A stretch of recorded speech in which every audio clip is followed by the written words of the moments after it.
Pastor, pero ¿qué quiso decir con Jesús cuando dijo el día y la hora nadie lo sabe?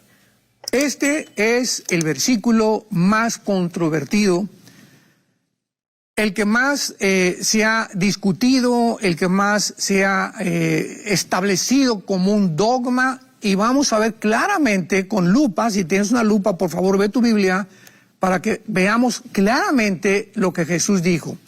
Dice Jesús en Mateo 24, versículo 36, pero del día y la hora, a ver, apuntémoslo bien, el día y la hora, no dijo la semana y el mes y el año. No podemos agregarle a las palabras de Jesús. La Biblia nos previene y nos advierte que tengamos cuidado cuando aumentemos o cuando le agreguemos algo a la palabra de Dios. Algo que Jesús no dijo ya se ha agregado, como lo vamos a demostrar, diciendo que ni tampoco la época, ni el año, ni tampoco podemos saber en qué fiesta los judíos podemos calcular el arrebatamiento de la iglesia. Jesús no dijo eso. Veamos claramente las palabras de Jesús y cómo lo repite, y veamos otras porciones de la Biblia donde claramente se dice el día, la hora, la semana, el mes y el año. Y si el Espíritu Santo hubiera querido, o Jesús, siendo Dios, hubiera querido ser tan específico como los mismos apóstoles, lo hubiera hecho. Pero Jesús se limitó nada más a decir el día y la hora. ¿Con qué razón o con qué corazón o con qué autoridad podemos nosotros agregarle a las palabras de Jesucristo meses o años sin ninguna autoridad? Mateo 24, versículo 42. Velad pues porque no sabéis a qué hora ha de venir vuestro Señor. Lo vuelvo a repetir 2 veces. ¿A qué hora? Versículo 44. Por tanto, ustedes también estén preparados, porque el Hijo del Hombre vendrá a la hora que no pensáis. No dijo al mes, no dijo al año. Otra vez, por tercera vez, lo vuelvo a repetir, a la hora. Versículo 50. Vendrá el Señor de aquel siervo el día que no espera y a la hora que no sabe. Otra vez, el día y la hora. Ahora, esto es muy importante porque dice Apocalipsis 22, versículo 18 y 19, que cualquiera que le agregue a la Biblia palabras que no están en la Biblia o le quite a la Biblia, vendrán las maldiciones escritas en el libro de Dios. Y por esto el Espíritu Santo no dice de ninguna manera en las palabras de Jesucristo, ni la semana, ni el mes, ni el año, no lo sabe. Y si fuera así, lo hubiera hecho. Veamos estos ejemplos en el libro del Apocalipsis. Capítulo 9, en la 6ª trompeta, veamos qué claro es la Biblia y de qué manera tan específica compara el Espíritu Santo cuando Él quiere realmente que nosotros sepamos que está hablando de día, hora, semana, mes y año. Versículo 15, Apocalipsis 9, versículo 15. Y fueron desatados los 4 ángeles que estaban preparados para la hora, el día, el mes y el año. Las 4 estaciones, ¿verdad? O los 4 periodos de tiempo, claramente el Espíritu Santo los denota, a fin de matar a la tercera parte de los hombres. Otro versículo, capítulo 11, Apocalipsis, versículo 2. Pero hablando de los testigos, el patio que está fuera del templo, déjalo aparte, y no lo midas, porque ha sido entregado a los gentiles, y ellos hollarán la ciudad 42 meses. Aquí el Espíritu Santo ya no dice ni día ni hora, anteriormente dice día, hora, mes y año, y aquí pone claramente una cifra de 42 meses que son 3 años y medio. Y finalmente en el capítulo 13, versículo 5, hablando del anticristo, se le dio boca que hablaba grandes cosas y autoridad para actuar 42 meses. El Espíritu Santo, cuando quiere determinar el tiempo, usa las palabras de la Biblia y no tenemos nosotros por qué agregarle, ni decirles que no dijo el año. Discúlpame, pero vuelve a leer otra vez tu Biblia. Claramente lo dijo a Jesús, el día y la hora. Ahora bien, ¿por qué realmente podemos nosotros relacionar el arrebatamiento de la iglesia con la fiesta de las trompetas. ¿Por qué? Hace algunos años, y lo he vuelto a repetir en otros estudios, que cuando Pablo habla del arrebatamiento de la iglesia, 1 Corintios 15:52, Pablo menciona que vendrá el arrebatamiento en la última trompeta. Ahora recordemos algo importante. El arrebatamiento fue una doctrina escondida en el Antiguo Testamento. Era un misterio, y Pablo lo dice. 1 Corintios 15:50-53. He aquí los digo un misterio. ¿Cuál es este misterio, Pablo? Que habrá una generación que no vamos a morir, que no vamos a gustar lo que es la muerte. Seremos rápidamente, en un abrir y cerrar de ojos, sacados de nuestro cuerpo para reunirnos con Cristo en el cielo. Y Pablo dice y menciona que será en la última trompeta. Muy bien. Si nosotros nos atrevemos a decir que esta última trompeta pertenece a las trompetas del Apocalipsis, estamos completamente desarticulados escatológicamente, porque las trompetas del Apocalipsis son trompetas de juicio. Y en el libro de los Números, en el Antiguo Testamento, cuando Moisés le ordenó al pueblo, no con el shofar, sino que usaran trompetas de plata, para que cuando oyeran el sonido se reunieran en un solo lugar, porque él quería que este grupo de judíos estuvieran al sonido de la trompeta, porque estaban todos desperdigados por todos lados, se tocaba la trompeta. Entonces, la trompeta que Pablo está usando es una trompeta que se usaba en el Antiguo Testamento para convocar al pueblo y reunirlo en el mismo lugar. Ahora, muy bien, ¿por qué lo relacionamos y por qué seguimos relacionando el arrebatamiento de la iglesia con la fiesta de las trompetas? ¿Qué importancia es estudiar las 7 fiestas judías? Porque en estas 7 fiestas judías, cronológicamente el Espíritu Santo escondió detrás la persona de Jesús. En las 7 fiestas judías está Jesucristo, Levítico 23, y además la cronología del orden de los tiempos de Dios. Porque Dios es un Dios de orden, y Él ha establecido el orden en las que las cosas y los eventos profetizados tienen que suceder.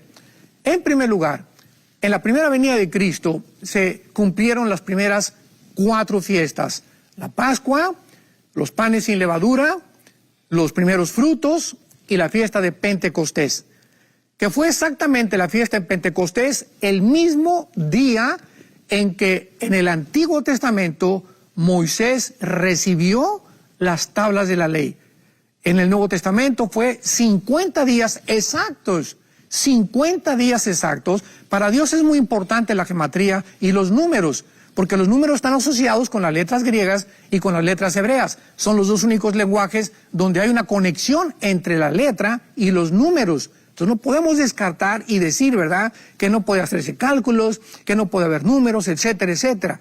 Entonces, Pentecostés sucede 50 días, porque la palabra Pentecostés significa 50. Muy bien. ¿Cuántas fiestas faltan? Bueno, la próxima es, ¿no oigo? Las trompetas. Después de las trompetas, cronológicamente sigue Yom Kippur, que es la expiación, y finalmente los tabernáculos que celebraremos, capítulo 14 de Zacarías, Malaquías, hasta el tiempo del reino milenial, cuando Cristo reina en Jerusalén junto con el rey David, y nosotros también en diferentes lados donde nos van a colocar, y ahí los tabernáculos serán al milenio. Entonces, si la fiesta de las trompetas es la próxima fiesta judía que tiene que cumplirse a fuerza, y dice la Biblia que es la única fiesta, aparte que se llama Rosh Hashanah, que no tiene un día, escuchen esto, no tiene un día específico para cumplirse, porque la fiesta de la trompeta, todas las demás fiestas, se tienen que cumplir en el mes de Tishri, en el mes de etcétera, etcétera. Pero las trompetas no tienen el día específico para cumplirse. Esto es muy interesante, porque el rapto también no tiene el día ni la hora. O sea, no sabemos si es mañana a las 5 de la tarde o el 27 de junio de 2024, etcétera, etcétera. Pero sí podemos saber, y Dios no está en contra de eso, la temporada o qué relación pueda tener con las fiestas judías. Ahora bien, si el rapto no es en la fiesta de las trompetas, nos damos cuenta ¿Qué sigue después del arrebatamiento? Yom Kippur. ¿Qué es Yom Kippur? Los 7 años de la tribulación o la expiación, donde los judíos van a aceptar lo que Jesús hizo hace 2000 años, profetizado en la semana 70 de Daniel, capítulo 9, versículo 24 al 27. En la tribulación los judíos se convertirán, Zacarías capítulo 12, derramaré espíritu de gracia sobre ellos, Romanos 11, 25 y 26, entonces todo Israel será salvo, Apocalipsis 1, 7, porque entonces verán al que traspasaron y harán lamentación por él. ¿Cuándo se cumplían todas estas profecías? En la segunda venida de Jesucristo, cuando ya los judíos han pasado la expiación que siguió al arrebatamiento o a las trompetas, y entramos a los tabernáculos para establecer su reino milenial o el reino mesiánico de 1000 años. Entonces, todas de estas tres solo tienen que cumplirse las trompetas y se tiene que cumplir a fuerza. Y no es coincidencia que el Espíritu Santo haya usado la palabra trompeta. Y ahora bien, tenemos también nosotros que pensar en algo. Es que el hermano Alducin dijo que Cristo venía en el 2000, que la segunda venida de Cristo era en el 2028. Quiero hacer una pregunta muy importante a todos ustedes que aman la verdad y que aman la escatología.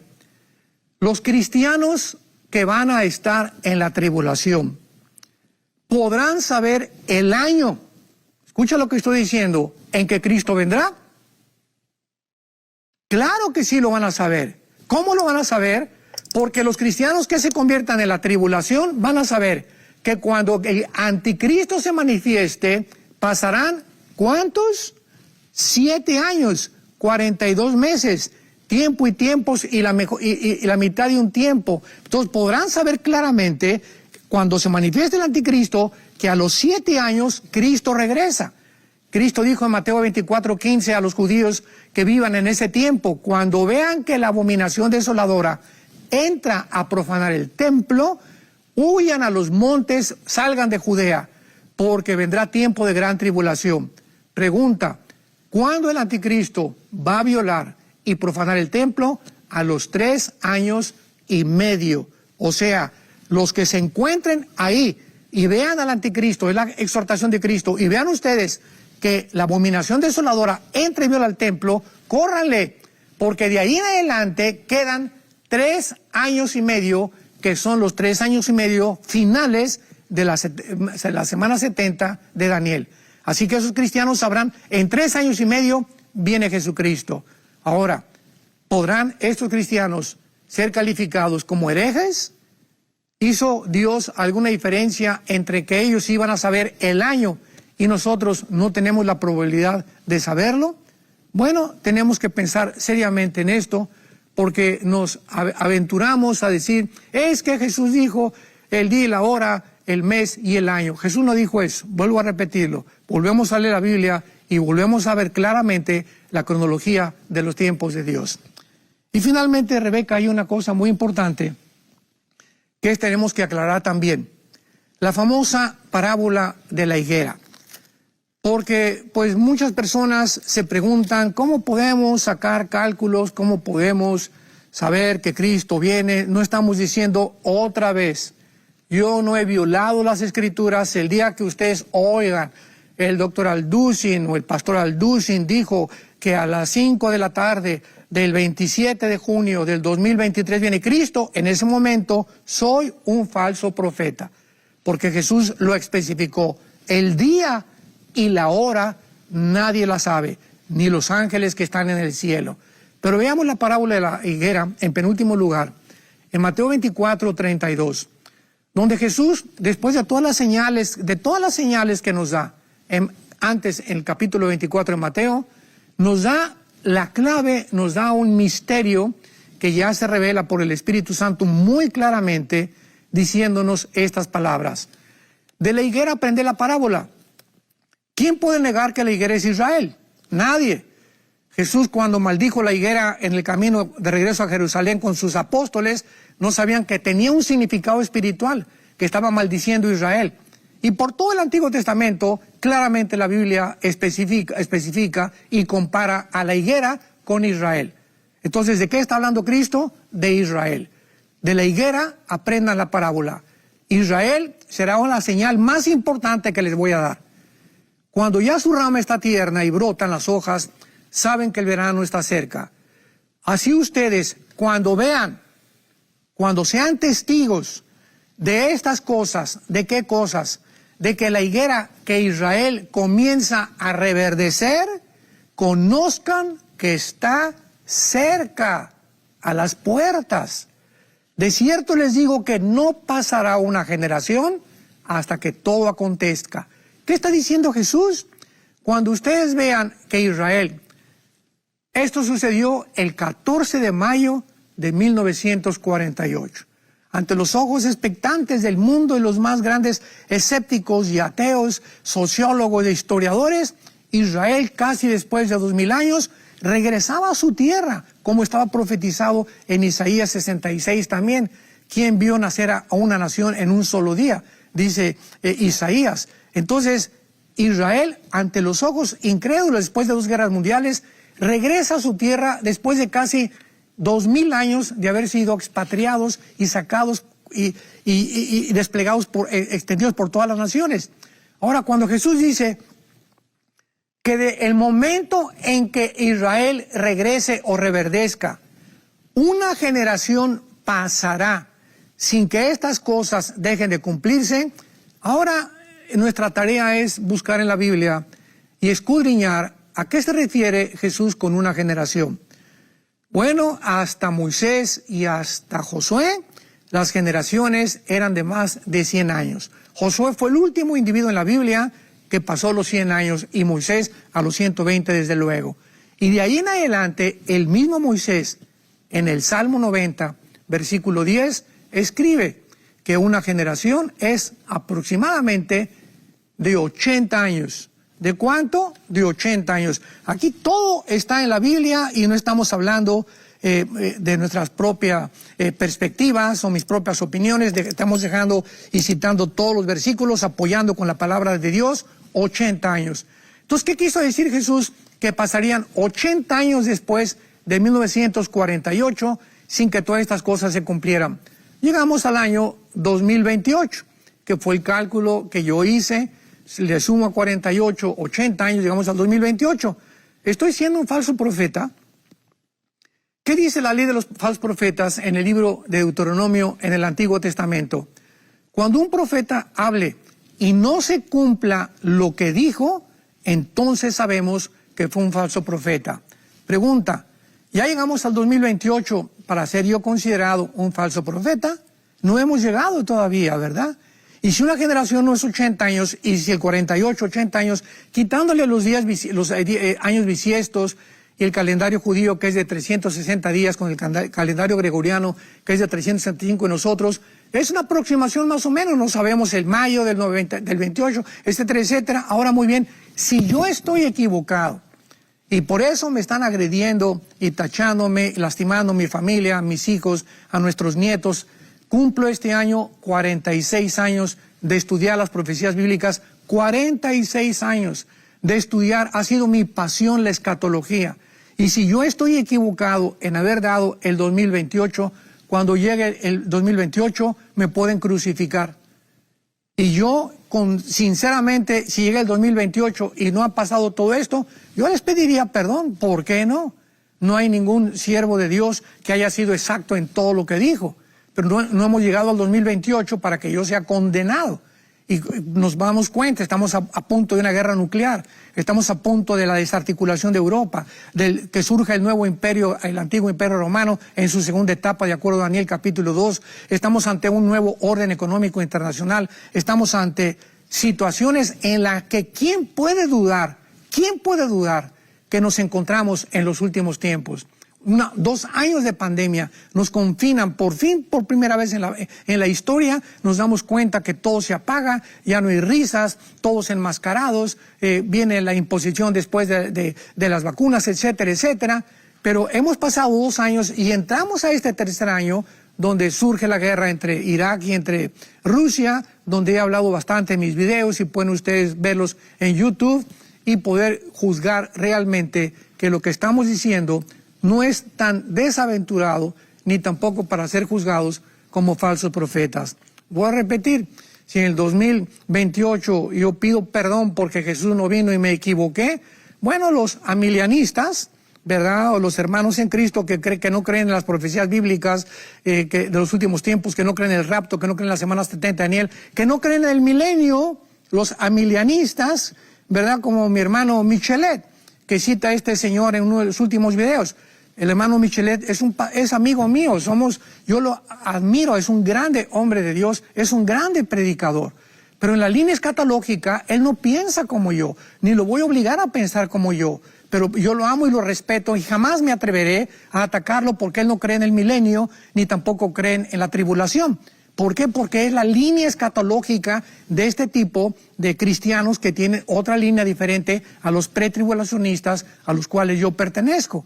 Entonces tenemos que tener cuidado, ¿verdad? Porque no nos podemos agredir ni atacar simplemente porque tú no piensas como yo, etcétera, etcétera, porque ahí es cuando Jesucristo nos recuerda sus palabras: si yo hablo todas las lenguas del mundo y tengo todo el conocimiento del mundo y tengo toda la teología del mundo y no tengo amor, nada soy. Jesús no está viendo quién está mejor en su línea escatológica, si los pretribulacionistas o los amilianistas. Jesús está viendo que el amor todo lo sufre, todo lo espera, todo lo perdona, no busca lo suyo, no guarda rencor. Antes que cualquier otra cosa, entre nosotros, cristianos que me escuchan, mantengámonos unidos, mantengámonos en amor. Estamos enfrentando un mundo muy difícil, muy peligroso. Los demonios están sueltos por todos lados, los medios de comunicación, mentiras por todos lados. Y nada, lo único que falta es que el mundo comience a asomarse y nos vean peleándonos, despedazándonos, desgreñándonos unos a otros, atacándonos unos a otros, insultándonos unos a otros. Tú eres esto, tú eres aquello porque no piensas como yo. Dios nos libre de dar ese espectáculo. Recordemos que cuando Abraham y Lot se separaron fue porque los pastores de Lot, Génesis capítulo 13, comenzaron a pelearse entre ellos. Y Abraham, para que los habitantes alrededor no pudieran verlos a ellos como familia pelearse, le dijo a Lot: mira, Lot, no nos peleemos en frente de las personas que nos están rodeando, que no son cristianos. Si tú te quieres ir para allá, no hay ningún problema, yo me voy para el otro lado. Separémonos mejor, pero no nos peleemos en frente del mundo. Y tratemos de seguir el ejemplo de Abraham y de Lot. No nos peleemos en frente del mundo. Si tú, hermano, o como te llames, ¿verdad? No sé si eres pastor, teólogo, escatólogo, director de un seminario teológico, etcétera, etcétera, o cuántos años tienes en el ministerio. Repito, yo tengo 46 años. ¿Estás en desacuerdo conmigo? No saques publicando, pues simplemente, ¿verdad? No, los motivos los conoce Dios. Si no son realmente para que tú atraigas seguidores a tus redes, no sé la motivación que tú tengas, pero lo que tú estás haciendo, Dios no lo acepta. Porque tenemos que nosotros, más que cualquier otra cosa, amarnos con un ósculo santo, como Cristo nos amó hasta el final de los tiempos en una cruz. ¿Sabías que si te suscribes a nuestro canal de YouTube estarás enterado de primero de los mensajes más recientes y poderosos que van a bendecir tu vida? Así que dale click al botón de suscribir y activa la campanita de notificaciones para que estés pendiente de nuestro contenido.